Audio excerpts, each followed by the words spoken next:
भोजपुरी के सुपरस्टार खेसारी लाल यादव की नई फिल्म संघर्ष 2 लॉन्च हो चुकी है और ये सिनेमाघरों में आ चुकी है।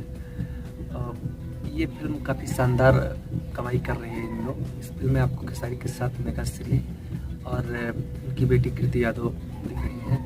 ये फिल्म काफ़ी शानदार है और चल भी रही है काफ़ी फिल्म। अब देखना ये है कि ये फिल्म कितना चलती है। उससे दमदार फिल्म है, जल्दी यूट्यूब पर आएगी। अगर आपने अभी तक नहीं देखा है इसे तो जाकर आप यूट्यूब पर नहीं देखा है तो आप सिनेमाघरों में देख लीजिए। यूट्यूब के लिए भी थोड़ा इंतजार करना पड़ेगा, लेकिन जैसे आ जाएगी आप देखिए।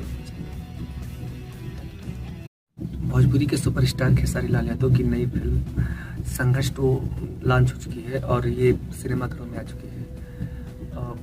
ये फिल्म काफ़ी शानदार कमाई कर रही है इन लोग। इस फिल्म में आपको खेसारी के साथ मेघा श्री और उनकी बेटी कृति यादव दिख रही हैं। ये फिल्म काफ़ी शानदार है और चल भी रही है काफ़ी फिल्म।